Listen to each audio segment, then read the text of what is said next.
So they show up on campus and, they come and they're like, wow, it's going to be so amazing and all this Jewish life and it's in Israel. They come and they're like, ta-da, we're here. Where's all the Jewish life? Like we're in Israel. Where's everyone? So they go to the Shabbos meal that night and they notice like there's no challah on the table. All right, we're gonna do Kabbalat Shabbat. We're gonna do tefillah in our apartment this week. I was a little bit nervous because I just felt like we needed to start with a bang. And our first thing, we're gonna try and announce that we're doing this tefillah in our apartment and no one's gonna come. And I was like, let's walk around campus first with cupcakes and with our baby and get to know people and then do an event. And these students were like, let's just do it. On Friday afternoon, the door opens and someone comes in, another person comes in. All of a sudden, there's 40 people to our tiny little apartment. Yeah. The next week, we had 150 people. We had to move out of our crazy. apartment. People had been searching for this. People were waiting for something like this all along. So I was reading Parshat Zachor, which is where we talk about the eternal requirements amongst the Jewish people to wipe out the real true sources of evil in the world. It's not just, you're not reading about history and the Bible and things long ago. It's all the same thing. It's all the same story, and we're just a part of it. You're in it. We all want a community. Let's go. How can we build this from here? We have the utmost privilege of having Rav Josh and Margot. They were the first ever JLIC couple to exist in Israel, and I had the privilege of being one of their students.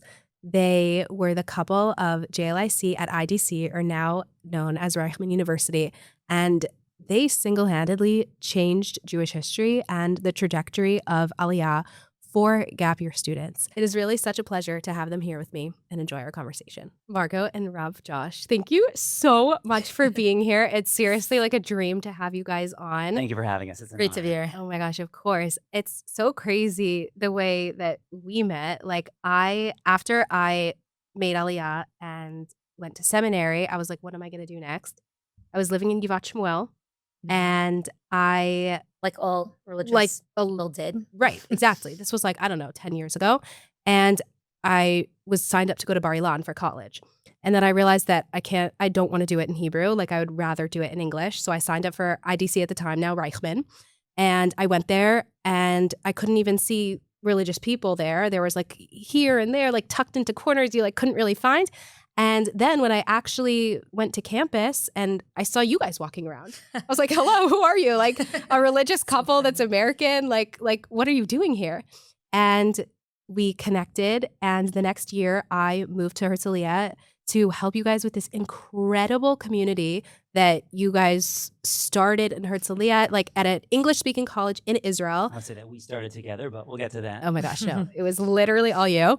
And yeah, it was just so incredible, and it obviously changed my life, and it changed, I want to say, thousands of students' lives. And I'm so happy to have you guys here to talk about it. It's an honor to be here. Thank you. Awesome. So let's back up a little bit. I want to tell me about yourselves. Where are you from, and how did you get to Israel? Wow. Okay, so I would say actually coming to Israel was not necessarily always our plan. Can we actually back up and just sort of explain what happened as far as how we got from the Kollel and Gush to Herzliya? Because I think it's a story that sort of tells a lot about what I think we're going to get to. Yeah. Kind of comes out of this story. Great. So the story actually starts with a bunch of guys who went to, they're from Florida and Maryland, and they went to Yeshivat Oraita. Nativ. And they finished up, and like good Jewish boys, they decided afterwards to go to YU, and they started at YU, and they had a great time. Yeah, they really did. And sort of at some point during their first year, they kind of looked at each other and they said, we loved Israel. We had such a great time there last year. We feel very Zionist, but we're in New York. Why are we here?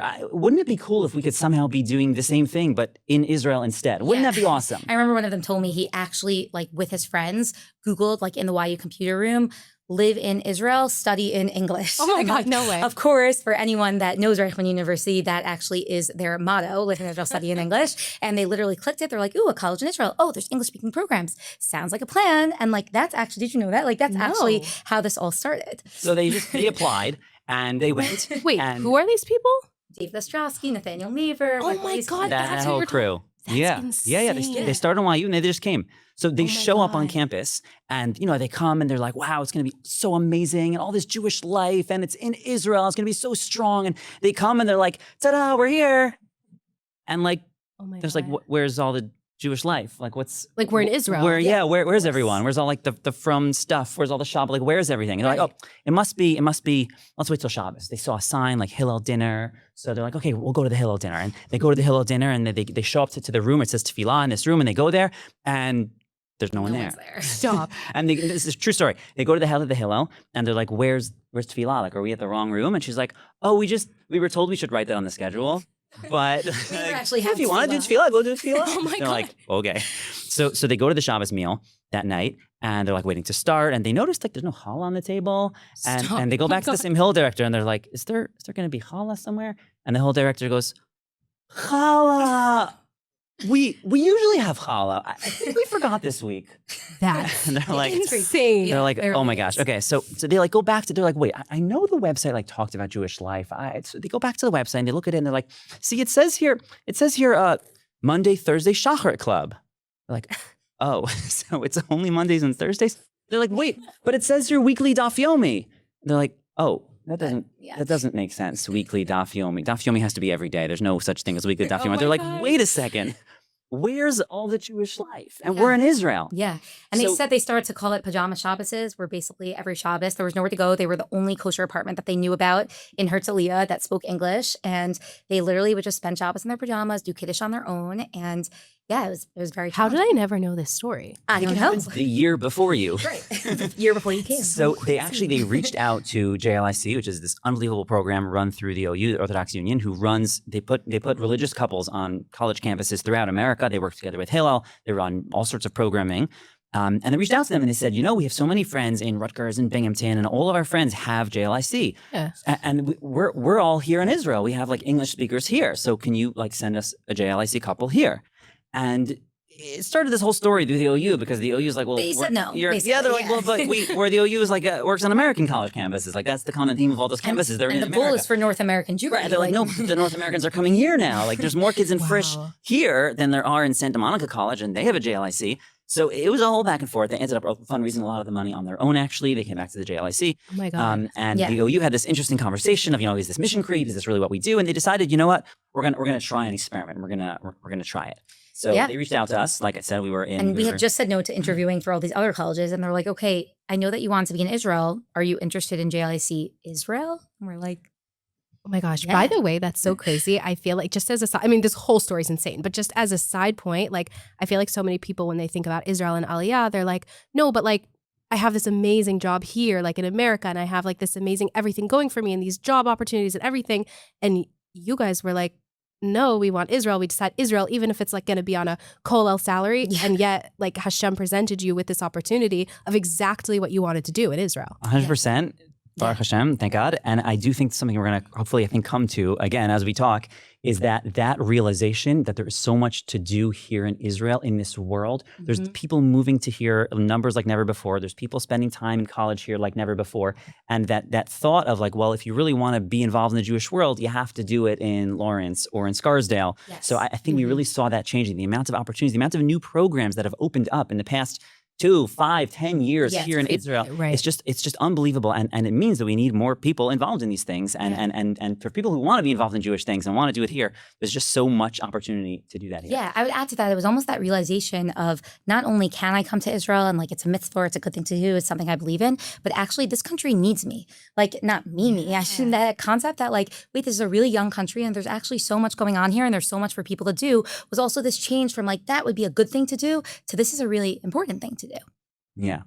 If I can keep going on the story over here. Yeah, please. We're in suspense over here. So we pack up from our kollel apartment in Alon Shvut, and we tell the mover, all right, we're going to Herzliya. And they're like, I don't think anyone in the history of this country has ever done that move before. Oh my God. So we move, we show up. It's a few days before campus. We have our 5-month-old Yoshi. Yeah, and there's no plan. We sort of show up on campus. And we're like, all right, we're gonna do Kabbalat Shabbat. We're gonna do Tefillah in our apartment this week.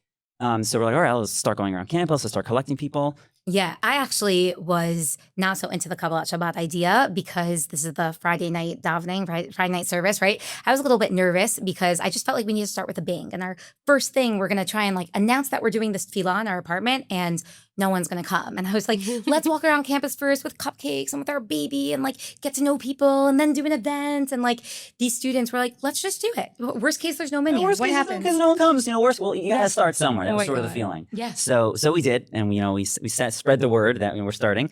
And so sure enough, Friday afternoon, the door opens, and someone comes in, another person comes in. And all of a sudden, there's 40 people stuck into our tiny little apartment. It was crazy. And you weren't here because you were still living in Givat Shmuel. Tefillah was so strong. It was unbelievable. incredible. The energy was amazing. At the end of Tefillah, we were looking around. They're like, "What? Like, who are you?" Oh my God. Like, I didn't Where'd you know. get that kippah? Like, Yeah. And like, it turns out they were like, wait, what do you mean? Like, I went to Ramaz, I went to Frisch, I'm from Eula. And like, a lot of them just didn't know that they existed. Not all of them were wearing kippahs or skirts or any way for them to necessarily know that they spoke English, that they had gone to yeshiva day school. And it was this unbelievable environment where they were just like, wait, I think we're really onto something here. In fact, even I remember the guy like leading the Congo line in the middle of Tefillah. That we said to him like, "Wow, like where are you from? How do you know the words?" And he's like, "I'm from Mexico. I don't know the words. Oh my God. But I love this dance." It's It's like this great, it's just really this great energy. And again, so people sort of look at each other afterwards. I have to add to that. That was actually a really big part of it. When we first got to IDC, which is this international school, which proudly has, so many like students from so many different countries. I actually do think that was a big part of it. There were a lot of North Americans who in that first year were a little bit burnt out, I would say. That's maybe part of the reason why they went to a place where they didn't know there was going to be a Jewish community or whatever it was.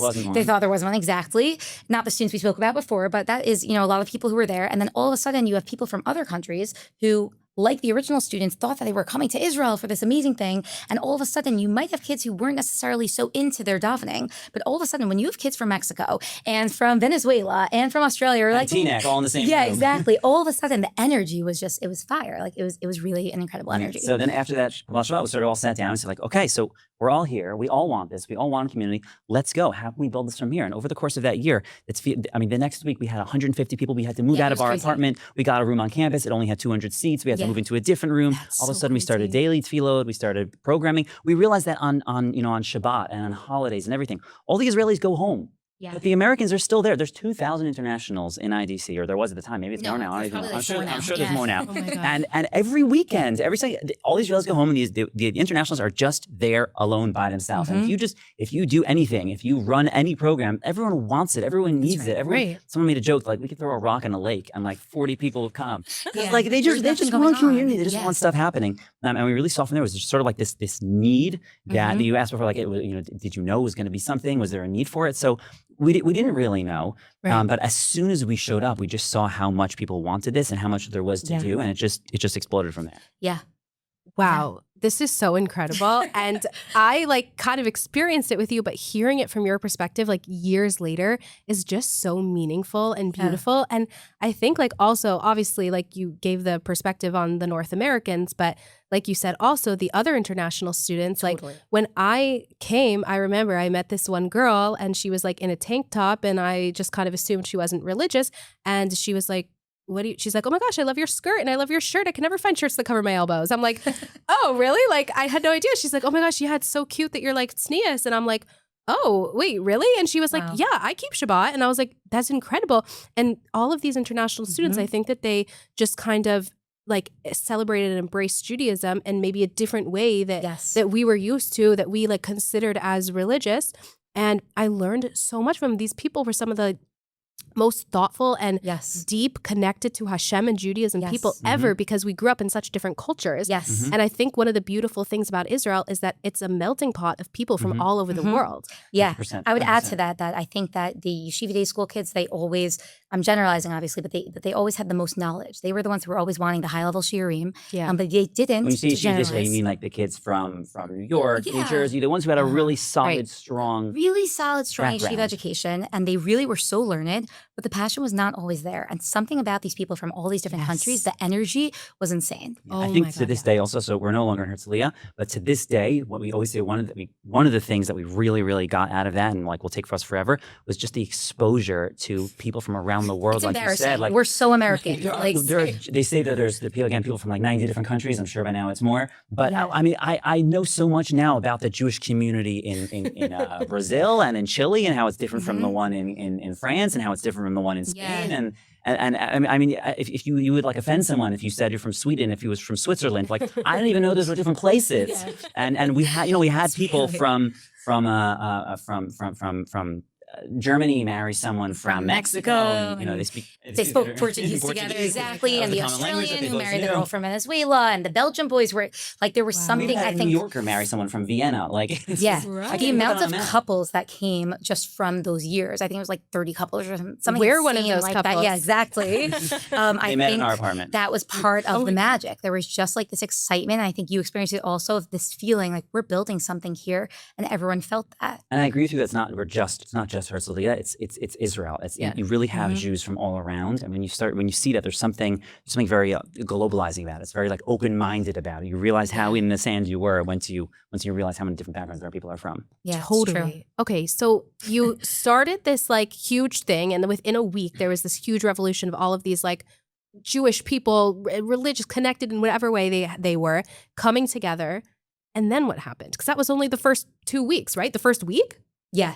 Yeah. So I think what became immediately clear was that this was something that people can come to. I think people had been searching for this. I think what we realized right away, that how much people were wanting this and were waiting for this, and all of a sudden the exponential growth that it saw is only explained by the fact that people were waiting for something like this all along. As soon as they saw it, they jumped on it. I remember at first when we were thinking about taking the job in Herzliya, and we spoke to different mentors of ours. Some were more encouraging, some were less encouraging. I remember specifically one of Josh's mentors, who he was very close with in the Gush, was saying, I'm sure maybe you'll have like 3 students there, but here there's like a lot of students. There's a lot more opportunities like in this area of the country also. And like, what are you doing there? And Baruch Hashem, through a lot of also different mentors and voices and just, I don't know, hope maybe.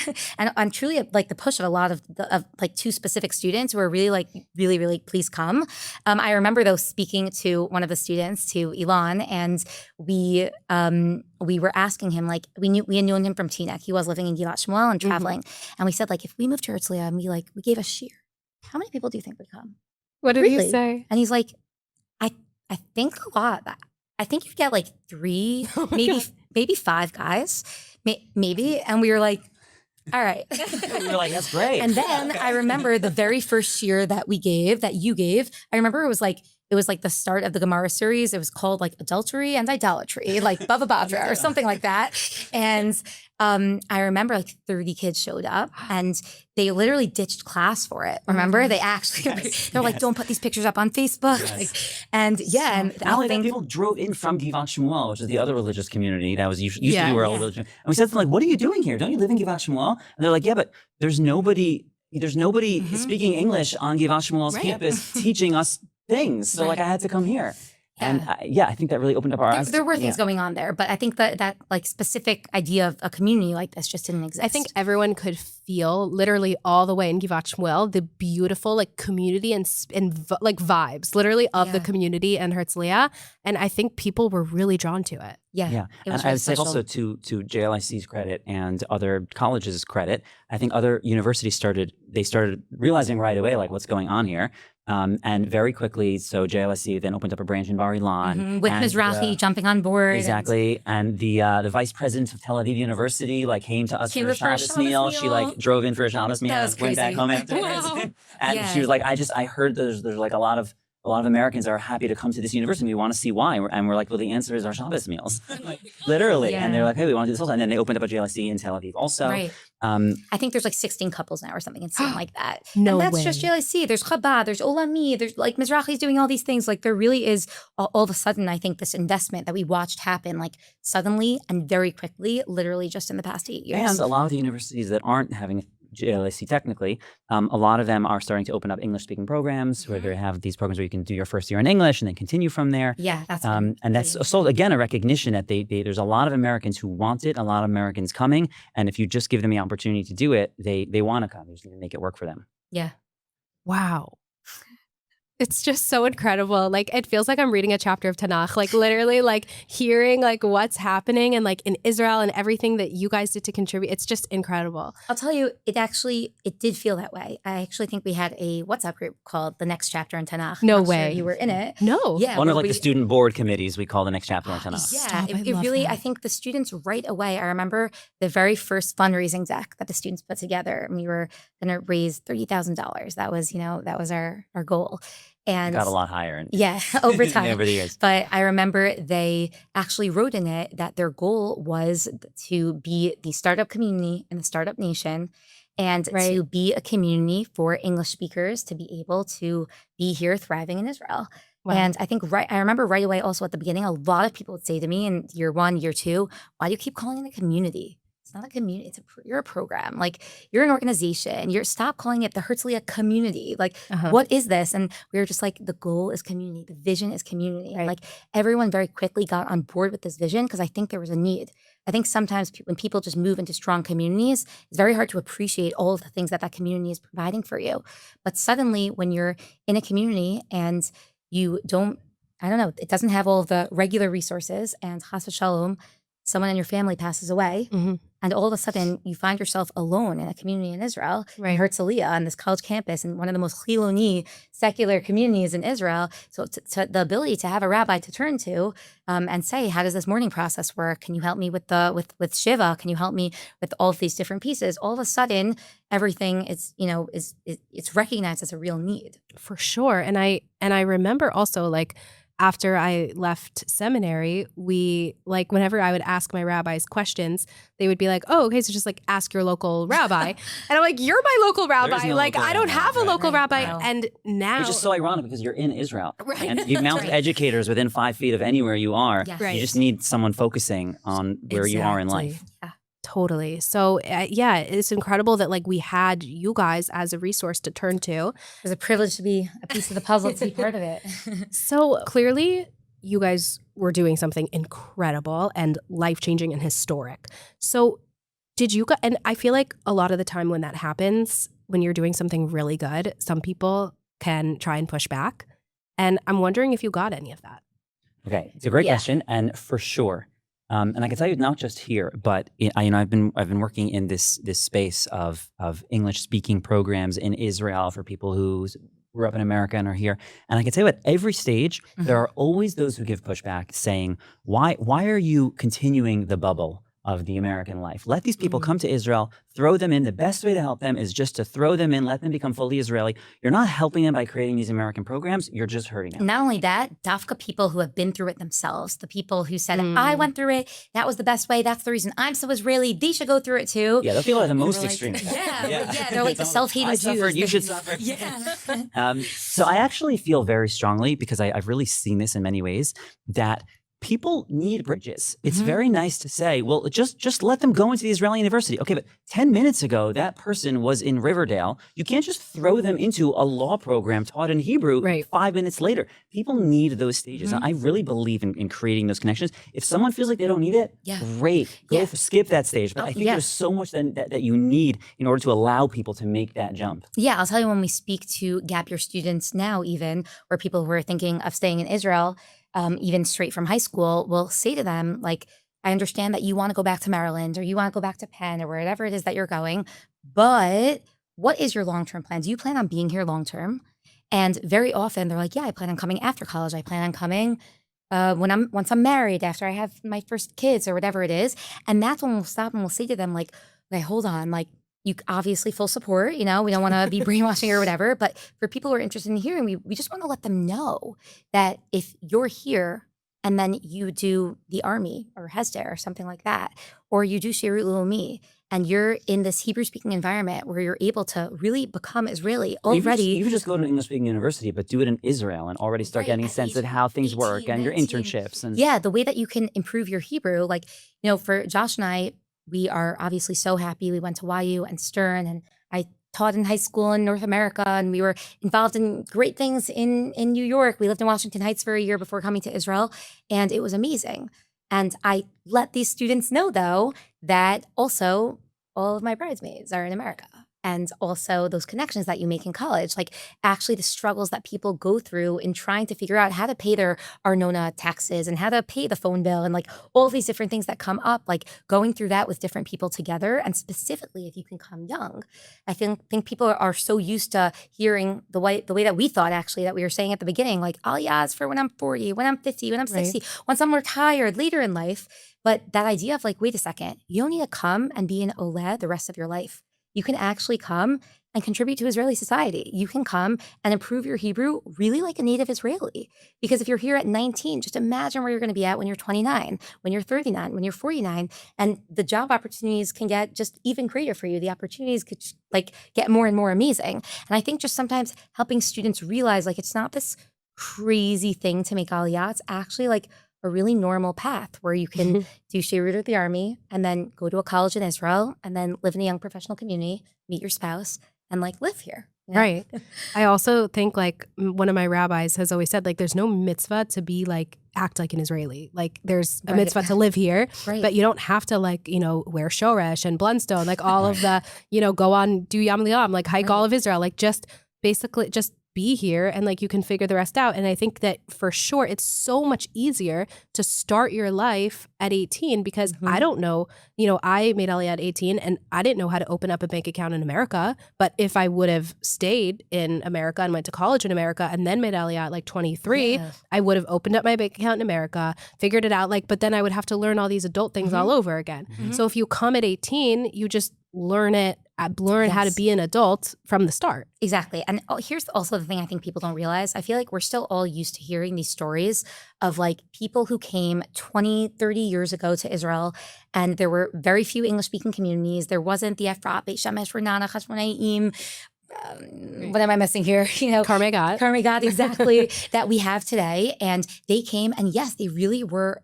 They were an Oleh. They were immigrants, and it was really hard. They were like not even half the resources that they have today. There weren't as many strong Jewish communities. You had to be a seminary or yeshiva teacher or like give up your profession. And like, you know, the struggles that people describe from 30 years ago, sometimes I'm like, whoa, I just want to take over for a second when we're talking to students because I'm like, wait a second, it's actually not like that now. Like, I can't tell you how many researchers there are. And I'll ask, you know, sometimes people who are talking about their struggles from 30 years ago, like, how many people did you know when you made Aliyah? And they'll count, you know, like maybe 5, like a handful. And I'll say to the students, if you make Aliyah right now, how many people do you know who are going to be here? And they literally know hundreds of people. Like we're actually just in a very short period of time, we have seen this like crazy, I would call it a revolution of these 18-year-olds who are choosing, or people coming right after college, who are choosing to say like, wait, this isn't something that I want to move to in my future, but this is actually something that I can imagine doing right now. I think back to your question also about how you might not become Israeli right away, and maybe right now. Okay, so maybe one day we want you to be a fully Hebrew speaker and everything, but like your kids will. It's okay, right? Like if it takes a generation for you to settle and, like we said, learn all these things now, okay, fine. Eventually, don't worry, your kids will speak Hebrew and But like if you need to spend time in an American environment, you know that's okay, right? I would say also you asked about pushback before. The other pushback that I found got was there were some people who had been living in Herzliya before we got there that were already there. And they sort of looked at us and said like, well, what do you, they saw us move in, like, what are you going to be adding that we don't already have here? You know, there's local shuls and there's local kosher restaurants. Like, what else is there to do? And I think something that we've seen throughout this also is interesting that sometimes it's hard for people to imagine what could be when you don't have it there. And I think it's very important for people to try to think like, but what else could there be? What else could be added to this place? And this community might have X, Y, but like, what if they had Z? It would be so much better. And I think we really try to encourage people wherever you are to, and if your shul has this but doesn't have this, like bring it there. If your community, wherever you are, your college campus has this but doesn't, so try to think what else does it need and like try to bring it to the next level. I absolutely love that point for so many reasons, because I think that just, and I think encapsulates what Israel is. We are the startup nation, and if there is, I always say like, you know, there's like a perspective that like you shouldn't speak Lashon Hara, you shouldn't gossip about Israel. And like if there's something that's wrong about Israel, it's kind of complicated if, you know, we're allowed to speak about it. Yeah. And one of my rabbis says that like if you find a problem with Israel and it's constructive to talk about it, but to fix it. Like we are so young, we can fix anything. Yes. And we can create this. Like you guys saw that there was like a lack of like, you know, a Jewish community for people that were in their gap year, college students and young professionals. And then you made it. And like it's incredible. And I think that applies to this situation, but also any situation in Israel, that if you don't want to make Aliyah, or you don't want to, or you're scared to move here because of, you know, X and Y, then create Z and create a solution for it. Yeah, I would add to that I think that growing up in America, something, you know, there's a lot that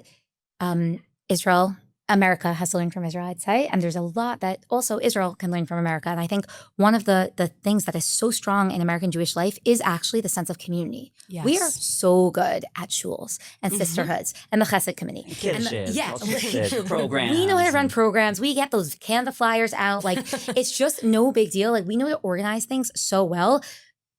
Probably out of need in a way that sometimes people don't feel that they need as much in Israel. But I actually do think that community building and having strong communities is something that is so important. And sometimes until people have it, they don't realize how important it actually is. Yeah. 1000%. So speaking of pushback, and maybe this isn't pushback, but I'm wondering, you know, when you're with students, I'm sure that you communicate with their parents. What did students' parents think about them being so far away alone in Israel? Okay. Interestingly, we actually didn't speak to so many parents. Really? So firstly, a lot of the students were coming post-Hesder. Post-Hesder means you are 21, 22, 23 years old, right? We're not calling a 23-year-old's parents, right? Or they're post-gap year, or they're post, you know, they're already adults. And, you know, interestingly, I'm actually thinking of like one of the few, when we did speak to parents, actually, it was usually just to thank us. They would just send us texts. I think that's the most interesting thing of this is that you think that parents may have been worried that we're, you know, trying to, I don't know, keep them in Israel. Our goal is to look after their kids and provide them with the best opportunity and the best experiences possible, and make sure they're taken care of for Shabbos meals, make sure they have somewhere to go on Pesach, and parents were so thankful. Like, thank you for being there for my kid. That was by far the most interaction that we had with people's parents. Yeah, I actually remember one time a parent called me to tell me that he thought that his daughter should break up with her boyfriend. Oh my God. I was like, I'm sorry, sir. Like, this is not what I do.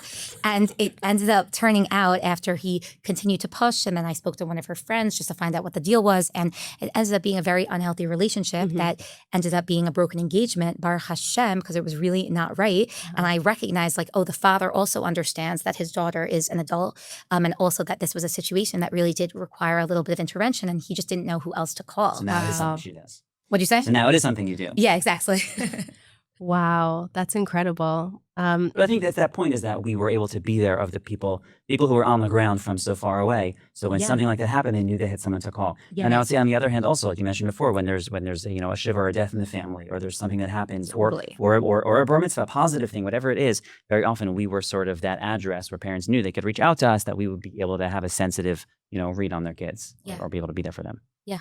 No, there were a lot of students though that were only planning on coming for 1 year or a semester abroad, and then just had this wonderful experience and suddenly want us to stay. And then there would be sometimes parents texting us, but overall, it was positive. Yeah. Usually, oftentimes parents would come to visit. They loved it. Yeah. I think everyone wants to see their kid being happy. Yes. And I really think as soon as they saw that their kid were part of a good friend group with good, you know, quality stuff, they were just like, this is great. Yeah. So speaking of that, I think that, you know, in my personal experience, when I wanted to make Aliyah after my gap year and when I went to seminary, I had a lot of pushback from my parents and even my teachers at the seminary saying like, listen, you're a religious girl, like you should go to Stern and then make Aliyah afterwards. So I'm wondering if you guys can speak about the religious infrastructure that's in place now within Israel and their colleges. Yeah. This is a really, really good question. Because I'll tell you, we absolutely loved being there. And when we first got there, I remember in our first year, religious students would reach out to us and say, like, should we come to Herzliya? And we're like, we're not recruiting. I don't know. Talk to your IDC. Yeah, like we do not work for IDC. We would always tell people that. Like, I'm going to do whatever's right for you. Exactly. And then I remember by year 3, when there was already, very easy to get a minyan for Friday night, Shabbos day, and daily. And there were already like 70 people coming to Shiurim, and it was already a stronger Jewish community. By then, we were more confident to be able to say, wait, there's actually something really incredible going on here. In fact, I think that there's more people coming to the Shiurim than any college in North America other than YU and Stern. Right. The problem, of course, would be when students would come to us for Shabbos. When they said, I'm going to Columbia, I'm going to Penn, I'm going to Rutgers, wherever they were going, we were like, get over here. Fine. The challenge really was specifically the question of like religious life on campus. Right, People exactly. would say, well, I don't know, it's not a fully religious campus, and that's true, but neither is Maryland. I hate to break it to you. Like, if that's your other option is being like, you're better off here. Yeah, that was like with 100% confidence But that we even were like Stern and YU, like I didn't go there, but I know people that weren't religious that went there. 100%. Okay, so that's where the one time that we had this conversation, I think throughout our 5 years in Herzliya, we discussed this all the time. When people would say to us, I'm deciding between here and YU. Or here in Torah. Or here in Stern, or here in Torah, exactly. That is when we really like had a very serious conversation of like, there really is good on both sides. And it is true that the quality of the learning that happens in YU, I mean like the morning Seder, the night Seder, the unbelievable Rosh Yeshiva, the unbelievable programming, it's true. Yes, and that you can't compare that. You can't compare that to the amazing Shiurim that's happening here. And that was a real difficult, like, just conversation question that we always had. Yes, and this is where I'd actually say, and I would put this to anyone who's listening to think about, and it's something we still think about a lot and are actively like engaged in talking about, is yes, we recognize that some of the Jewish life that's been built up in America is truly incredible, and also let's not pretend that there aren't Rosh Yeshiva in Israel, that there aren't every single seminary and yeshiva teacher literally within an hour drive. Let's not pretend that we don't have Gedolei Torah living here also, that there aren't incredible educators and heads of camp and different nonprofit organizations. Like there are so many teachers here also. And the question isn't, wait a second, if I'm from and I should go to America to be from, we all know that something about that isn't right. We all know that also it might take some time to get there, but that it's something, lo bashamayim hi, as we say, like this isn't something that's so far away that this is like impossible for us to do.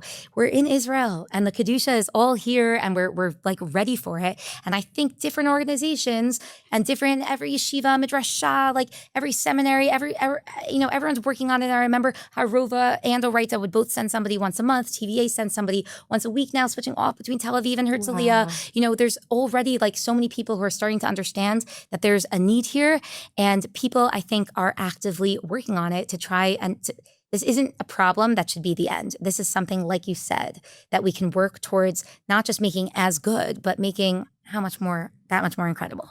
And yet, to this day, I just had this, this month where I teach now at Oraita. And one of the Shana Bet guys was asking me, he was conflicted between going to college in Israel and going back to YU. And he was telling me again, like he really wants to work on his learning. He really wants to be, learning Gemara shirs. And we sort of had this conversation, like it is true that what's being offered here, what YU is offering is not being offered on a college campus in a real way here. Perhaps in Mahomet, that's probably the closest thing. And sort of the way we think about it in terms of like just like trends of where the Jewish world is at right now, we're just looking forward towards that. Like there's like we said, there's always more to look forwards to and what needs to still be done and what needs to still be brought here. And I do think that that's a piece that still needs to be brought here. Yes. Also, the first stage was the community building and all that. And I do think there's more to be done, and that's okay. There are organizations working on it. There are people working on it. We had a little stint with Yeshiva University where we worked on this. We're working on this program where we were trying to actually bring Yeshiva University here to Israel, recognizing that there's a need here. Its own very interesting story, maybe for the next version of the podcast. But the point is, I think that there is just still a lot of work to be done in that area, and that's okay. But that doesn't mean the story's not over. I just want to add one crucial piece, which is that if boys are going to be doing Hesder, then they're actually then learning for many years in yeshiva, which is more hours than a YU undergraduate education. Very good And I think point. that's something that people forget. They did the army, which is obviously incredible in terms of their commitment to Am Yisrael and giving back to this nation. And also they're in Hesder yeshiva for multiple years at a time. And how many Hesder yeshivas, just American yeshivas, opened up Hesder programs in the past 2 years? Yeah, just to explain that. So there's this new trend in the past literally 2 or 3 years of American yeshivas programs opening up a Hesder program, which is a joint program with the army where you can both learn in yeshiva and go to the army at the same time. Usually that was a fully Israeli concept, and there's now like 4 American programs. In addition to Gush and Hakotel and all these places that already have it. Israeli programs that have American programs in them. They're now fully American programs. And the point is showing you just how much this is happening and becoming a trend that people do that. Right. And your point is that, well, once you do that, once you spend 4 years together with yeshiva and army and all together, you start in yeshiva, then you go to the army, then you come back to yeshiva. Once you finish that and then go to university, you're just in a different stage of life. Yeah, you really are in a different stage of life. When you're 23 and you're moving to a university, like college life in Israel, you're really just in a different place. You have a job, and you are, in addition to being a student, you have a job. And therefore, as part of that, the fact that you're going to 2-3 shiurim a week, that's like unheard of in young professional communities. In addition to having a chavruta hopefully every night, like meaning there's so much like going on that I think people forget that these boys actually did Hesder first. Yeah, so it sounds like that, the Hesder program could be great for people, and that, there is a lot on campus as well that, young professionals and college students can learn. So let's get down to like the practicalities. Like, what if I am a religious student and I want to go to a campus, what can they expect? Yeah, that's a great question. Meaning you wake up in the morning. Right. You wake up in the morning, you go to minyan, either to the community minyan or to one of the many, many minyanim within the 5-minute walk from your apartment. And then you're in your classes. Then you might get lunch at the kosher cafeteria because you are in Israel. Then you have, we called it, what was it called? Mincha on the grass? Right? And was it called that? I don't remember. Maybe it was something like that. There was a lunch and learn. Yeah. I mean, each of us were giving a shiur a day, and there would be a chabura, and like at this point, there's also more than one couple on the campus also, so they're offering different things. Right. Now I think there's like 3 couples in Herzliya and a Bat Sheru. Just with JLIC. Yeah. But not to mention. There's also Chabad and Olami. Also doing amazing things. Exactly. There's like, right now, there's like so much going on. So yeah, you have Shachar, Mincha, and Maariv, plus all the regular minyan, and plus all of the kosher restaurants, plus all of the shiurim that are happening. Like there's mamish like dozens of kids going to shiurim. You can do night seder every night if you want to. People are having chavrutot. I think one of the most incredible parts is Shabbos. On Shabbos, you are going to go to Kabbalat Shabbat, and there's literally hundreds of people there. It's a Shabbaton every Shabbat. The whole Shabbos. Everyone's together the whole Shabbos. Yeah. People who were in the army would come, just for, if they're a lone soldier, they would come just for Shabbos. Like that was like their strength that they got for the week to go back in. Exactly. Also, because it's specifically at that age, in any college campus community in Israel, there's going to be hundreds of lone soldiers there also who there's something about the ability to do that chesed, to be able to welcome them in for Shabbos, to be able to have those Shabbos meals, to hear their experiences, especially over the past 2 years since October 7th. There's going to be, at least 100 guns in shul, and, which is unfortunate that that's our reality, but it's also, something that's very inspiring. Wait, you know what else we didn't, we kind of touched on it briefly, but you know what I really want to talk about is dating. And in college, and like, okay, like we said, like I met my husband in your actual apartment. Tell us how it happened. You're not the only one. Which is it's such a crazy thing. Like that, I was working on the crazy famous JLIC music video for Sufganiyot, which was literally like 60,000 views in a week or something insane like that. It was like an insane, you guys produced this like amazing song for Hanukkah. I produced it. I did the video, but you guys like recorded it. Like that was like a most amazing thing about the community, is that like when you guys had an idea, it was like nothing was off the table. Like, okay, we'll do it. Let's produce an entire song. And like someone in the community is a music producer, so let's do it. Like you guys are like, this is before ChatGPT, by the way. That's a good point. We actually wrote You guys wrote the lyrics, and they were fantastic. And now to this day, the way that I remember what way to light my Hanukkah candles is I sing the song in my head. I'm like, we light left to right. So now I know. But yeah, basically, like my Wi-Fi broke and I had to go to your apartment to upload the video. And my husband, Kobe, was there in your apartment. And because he was babysitting, because we had an event. Yes, which is so crazy. But I'm wondering, like, do you guys know how many couples have like met in JLIC? And I feel like I had the thing in my head that like, okay, well, how many religious people can really be in Israel? I should probably go back to America to meet someone, you know? But clearly that wasn't the case. Yeah, totally. I would say that there is something about couples that is really exponential. Meaning, when we were first there was literally one couple who got married. It was like the first JLIC wedding, and they got married. They had been dating before they moved to Herzliya. And I remember them thinking like they were one of the people who were like, this is a beautiful place, but it's not like a community. Like we're going to move to Tel Aviv for that or to Yerushalayim or whatever it is. And then slowly more and more couples, there's something very, very natural about it. And I think very, very healthy. You have shul, and afterwards there's a kiddush, and there's a few hundred people at the kiddush. And it was just a very easy thing to be able to go over to someone and say like, hey, what do you think of that girl? I think it's a great idea. Wait, Margot, you did this to so many people. This is so many people. I remember like we would be sitting in a group of like 5 people, like a girl and a boy, to be like, hey, you, do you guys want to date? But do you know how many of them actually got married? We know because we're at all their weddings.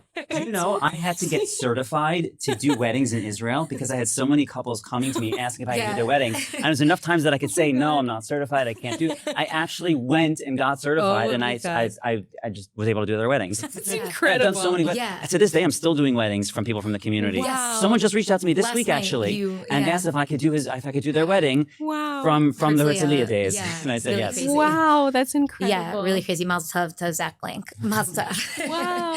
Yeah. That's incredible. I think that also something about the amount of couples that were made really does speak to the magic. And I would say that, there's all different types of ways that people meet their spouses. There is just something very healthy about the natural way that you can, almost avoid the first date and the awkwardness of it, and the ability just to talk to somebody at a Shabbos meal, talk to somebody at a kiddush, and you a learn healthy, wholesome environment. Yeah, you learn so much within the first 3 minutes. I feel like if you ask every couple where they met in Herzliya in those early days, it was literally we were planning an event together. We were at Lag BaOmer together at the Shabbos meal. We were both on the kiddush committee, so we were speaking every week. We made the chillin together every week. Like every single person, it was through shiurim, like actually a bunch of people met through shiurim. A lot of people met in our apartment, just in this like kind of wholesome environment with kids running around, sharing different Torah, doing Zmiro. And I think that is a strength.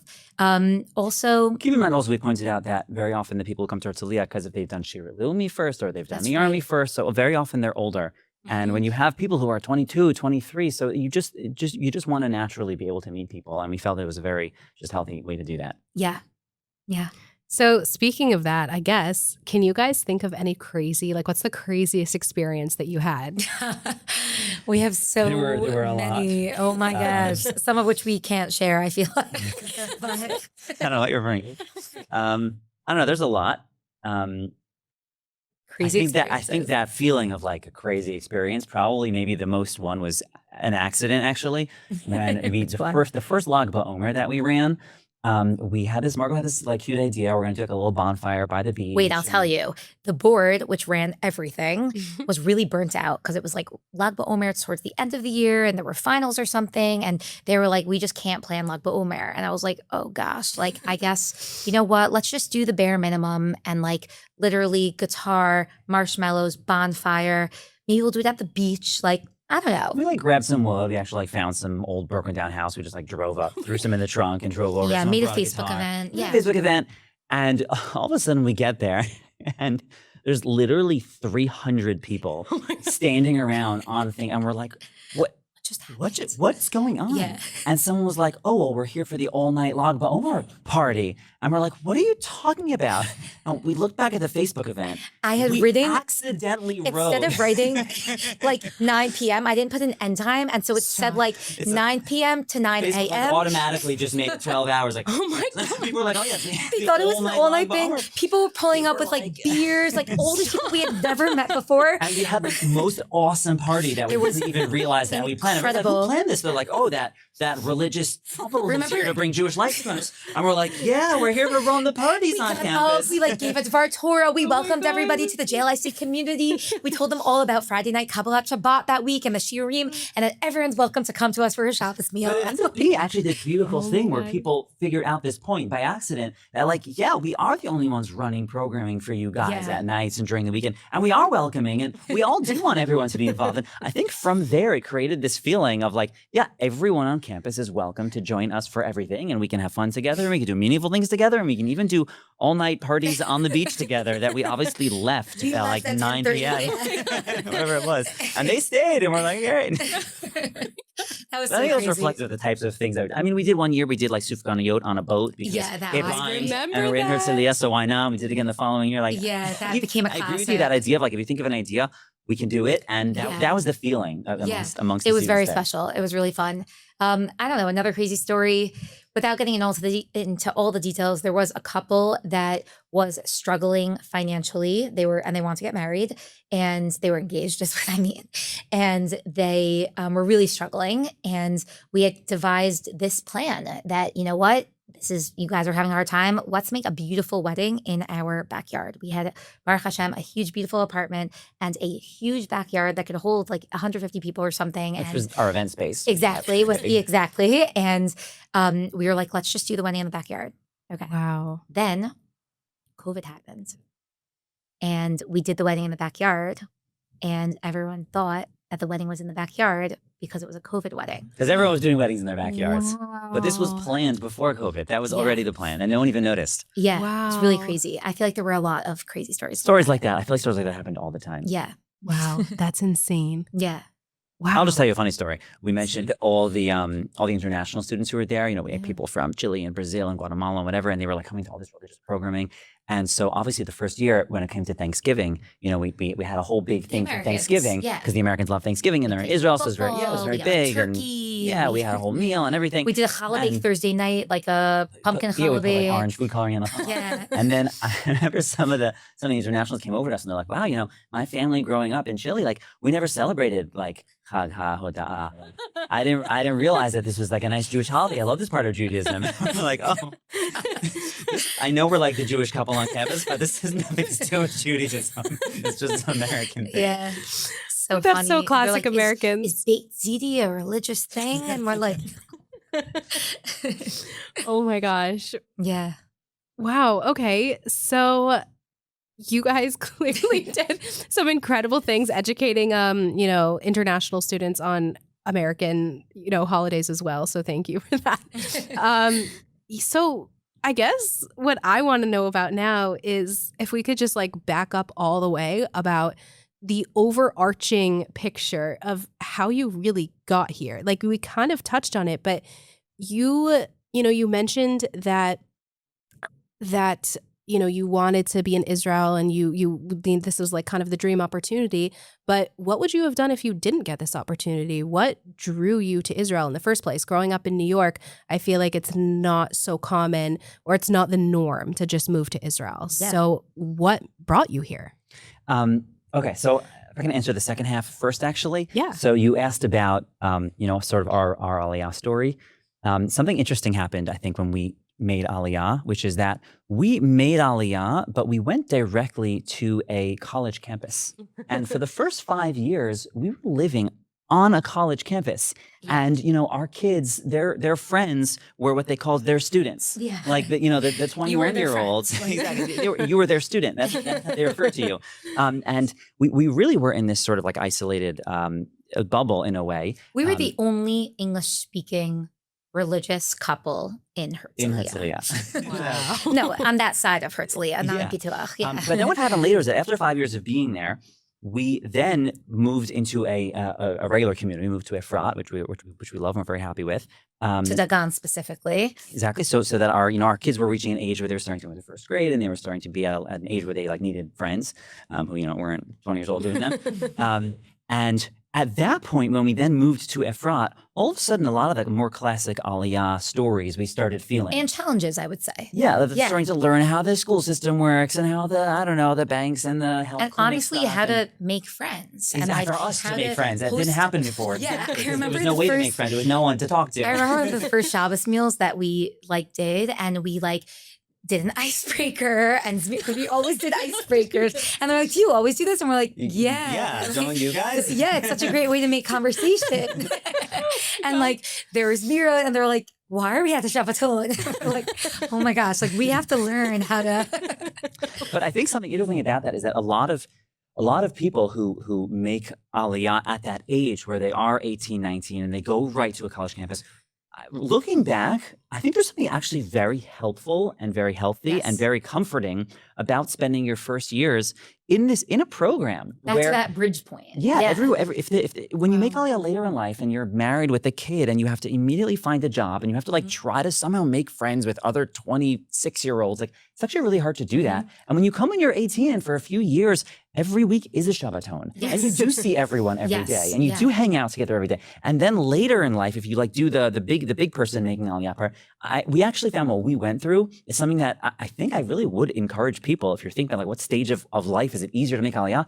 I mean, if you can do what we did and go to a community like that for a few years, there's something I think very smooth and easy and bridgeable about that. Yeah, totally. But I'll also just share a funny story just to show how much we were in Herzliya and then in a regular community. I remember on the very first day of school, our now 7-year-old, but he was 5 at the time, he came home from Gan and he's like, Mommy, you know what happened today? A kid spoke to me in English. Oh my God. How did he know that I know English? Because we were in such an Israeli community on the one hand, Herzliya, and they literally thought, we realized afterwards, they thought that kids speak Hebrew and that grown-ups speak English. Oh my God. Because the students and we all spoke English when they were with us, and everyone else seemed to only speak Hebrew. So that was a bit of an adjustment for them too. Yeah. So as far as how we got here, I'm from Riverdale. Or we grew up in Teaneck. And our plan was always to go into Jewish education. Actually, originally, I always thought I was going to go into medicine, but at a certain point, I switched to Jewish education, story for another time. But we had this idea that we were going to go to America and move to a little small town somewhere, and maybe it would be the Rav of a small town community, and you teach in the school. And I think at a certain point, we realized just when this JLSC opportunity came up, how much there was to do here. And we kind of had this feeling of like, why would I want to go all the way back to America just to be sort of like in the back if I could be in the front? You know what I mean? If I could be welcoming if the trend of Jewish people is to be moving towards Israel, I would so much rather be welcoming there when they get here, than being on the other side. So that was sort of a piece of that made us really want to be here when we saw this opportunity. Totally. I would love to do a round of rapid fire questions for you guys. What was your most emotional Shabbat? I would say for me, I think specifically, there was this one Yom Kippur during COVID when, remember, like the pods and the spacing, and we would go beforehand and making tape on the floor. Everyone had to be 6 feet apart and only different squares and the feet between the different sections, and the police would come, every hour and check that we were following the rules. And I remember specifically like during the Elah, during the end of Yom Kippur, which is like, the climax of all the prayers of the year. And we had like, I don't know how many people, hundreds of people. I don't know. It was huge. We were spaced out. So we took up the entire IDC parking lot. Yeah. And I remember at the same time, there were like secular Israelis all around the parking lot, also riding around on their bikes, which a lot of Israelis do because the streets are closed for the cars, so they all ride around on their bikes. Yeah. And all these, people throughout Yom Kippur had seen us throughout their windows, and they like clearly came down to join us. So we had our students, we had all these local residents, with kippahs, without kippahs. Crazy. In our minyan, in the bike, in that parking lot. It was like the whole Herzliya was in that parking lot. Everyone doing their own thing. Yeah. And I remember looking around and being like, wow, like this is the Jewish people coming together. Everyone does their thing, but we're all in this together. Yeah, totally. I would also just say that, emotionally, I think one of the most powerful moments, it wasn't Shabbos, but was Yom HaZikaron. I think growing up in America, what was Yom HaZikaron? There would be somebody who came to your school or something wearing their old Israeli uniform that they haven't put on in years, or someone would be like flew in a chayal, and they would like share about, chayalim, and it was like sad, but a little hard to actually connect to. And all of a sudden being in this young professional community with students who, so many of whom had unfortunately lost people that they actually knew.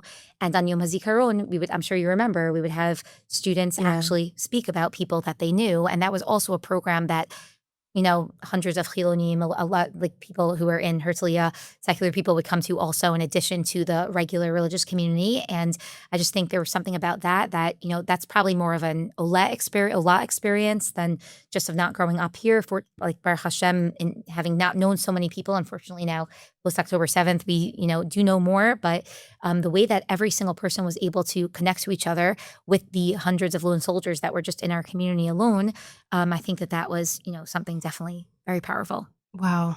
Totally. I think the first Shabbos of every year of like everyone coming back again with their energy, ready to start the year was always very memorable. Yeah. I think something that's very powerful about a community is that when there is a loss in the community that week and everybody in the room knows it, and then we're able to acknowledge publicly like what happened this week to this person, everyone's able to I found those moments very, very powerful as far as if there's any reason why we're here, it's to be here in these moments for this person so the community can acknowledge Even that. for Kaddish, like I feel like in a regular shul, when people say Kaddish, like, okay, you don't really give it much thought.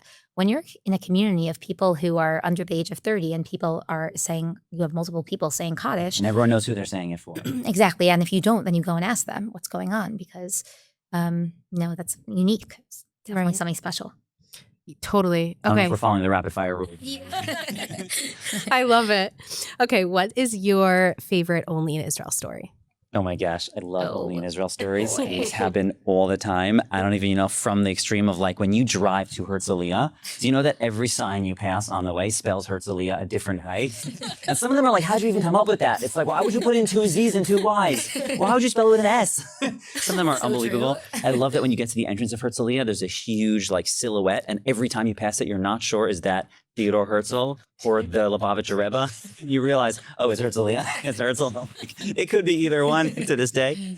I remember, I can go on and on with these. Yeah, go for I it. remember once, we had the air conditioning was off in the shul on Shabbat, and so we don't use electricity. We turn on air. So I called over the non-Jewish guard who was very helpful, and I brought him over. And so I was walking over with him with Claudio. I was walking over with him. We were like schmoozing on the way while he's going to come out, turn on the air conditioner for everyone. And we start getting into his background and where's he from, and eventually comes out. He's like, my grandfather was the chief rabbi of Romania. I was like, you don't say. He's like, yeah, let me show you. Pulls out, shows me a picture. Huge beard, Oh my huge thing. God. He's like, he was the shochet, he was the chief rabbi. Yeah, everybody knew my grandfather. I was like, wow, that's amazing. I was like, is that your mother's father or your father's father? He's like, oh, it's my father's father. My mother's not Jewish. I was like, oh, great. I don't know, only in Israel. Only in Israel. That's crazy. Okay. What is one thing that you think American Jews misunderstand about Aliyah? Oh boy. You go first? Yes. Okay. It's a great question. I think we touched on this a little bit. I think when people think about making Aliyah, they imagine like Golda Meir, on a boat getting here in a month, and she walks onto the shores in a black and white picture, and there's no Ziploc bags, and there's no Cheez-Its, there's no I think people still think of Aliyah that way. I think they think of that their kids are here in Israel. You asked earlier about what are parents most surprised about when they come here. I think they're most surprised about that there's the walls are painted and we have normal electricity here.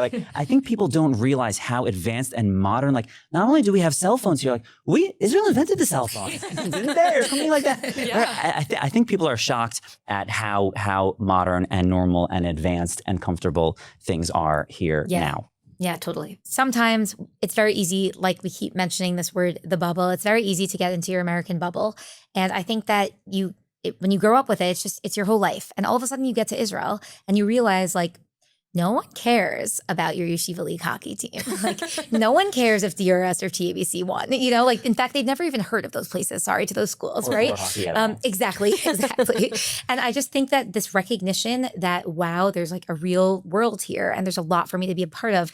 Rav Moshe Tarragon, I've heard him say, who do you want to be? Do you want to be the player or do you want to be the cheerleader? Wow. And that idea that here you can really be the player, that you could be part of Jewish history, that even during a war, there's no place that we would rather be. I think it's very hard for people to understand.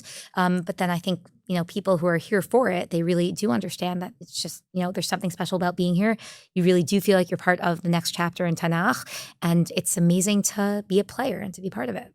Wow. I think specifically during this war, that very often when we speak to people in America, there's a sense of we're nervous or we're davening for you and that, that is very true and very appreciated. Important. And that sense of concern, it's very important and appreciated. But I think it's so hard to explain what it's like being on this side when you're not there. And I think that difference of the feeling of that, you're a living part of history, and that everyone's here is proud to be going out and defending the Jewish people.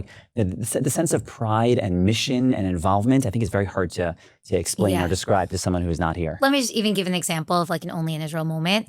It was Parshat Zachor. I feel like actually you would tell the story better. Okay. this year on Parshat Zachor, when this whole version of this war started, the original attack on Khamenei, Khamenei the Senior.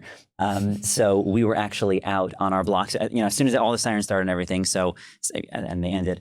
Someone on our block just said, like, hey, let's go outside and do a minyan on our street. So someone sort of like popped the table in the middle of the street. We started davening. And as I get to, so I was reading Parshat Zachor, which is where we talk about the eternal requirements amongst the Jewish people to wipe out the real true sources of evil in the world. And as we're reading about this, so people are like popping their heads out the windows and, standing on the roofs trying to listen. It was in the middle of the street. Everyone was on their balconies because they all wanted to hear Parshat Zachor if possible. I'm like screaming as loud as I can, like Zachor, or like remember the evil in the world. And the problem is I need to scream so loud because they can't hear me because there's planes flying overhead that are literally on their way to go destroy the evil from the world. As he's reading it, like there's all of our neighbors start coming out and putting on their uniforms, getting into their car, stopping to hear it, then getting out to leave. And then as soon as we finished it, that was when like the first rounds of sirens really started. And like everyone like folded everything up, ran away, went back into their things. And we were saying like that feeling of like reading from the Torah, what's happening and witnessing and experiencing it up literally above our heads, what we're reading about, like wipe out the evil from the world. And to be clear, we found and it's happening while we're reading it. Yes. We found out later. We found out after Shabbos that like actually, I don't know if it was those exact jets, but that attack is what killed Khamenei. Like there was something just like really crazy about that. Like, and I think that's like such an only in Israel moment of like what you read. It's not just, you're not reading about history and the Bible and things long ago. What you're reading then, what's happening now, it's all the same thing. It's all the same story, and you're just a part of it. You're in it. Oh my gosh. I'm actually going to cry. Like that was so beautiful. And that story, it's just like, I think it puts into words exactly what it's like to be in Israel. Yeah. So on that note, can you finish this sentence? What is the future of Jewish life? The future of Jewish life is in our hands. It's in our hands. I love that. And Hashem's hands. I love that. But there's so much, the Jewish future, it's on us to build. And it's really just such an honor to be a part of it. I would agree. And I would say the future is happening. The future is unfolding. The future is up to us. Wow. Margot and Rav Josh, thank you so much for being here. I learned so much. Thank you for having us. This is a blast. Yeah, it was a lot of fun. See you again next time. Yeah, definitely. You should have a series. And thank you for just sharing everything and for doing everything that you have done to build up, like literally changing thousands and thousands, tens of thousands of students' lives and changing their Aliyah plans. Like the amount of people that have made Aliyah because of what you started is incredible. And I'm so honored to be here with you and be one of those people that succeeded in Israel because of you. So thank you. Thank you so much. And I would just note that when things like this are so successful, it's obviously not two people. It's mamish, like hundreds of people coming together to make things happen. And also, siyata d'shmaya, also Hashem clearly wanted this to happen. And it was amazing to be able to be a shaliach as part of it. But it's so clear that like Hashem was involved in all of this. God was involved in all of this because it was, it was so magical and the growth is just so explosive. When things like that happen, like you just know that Hashem is involved. And like we said, the trend it's continuing. It's still moving on. The momentum we're still feeling in what we're doing now and beyond also. Thank you so much.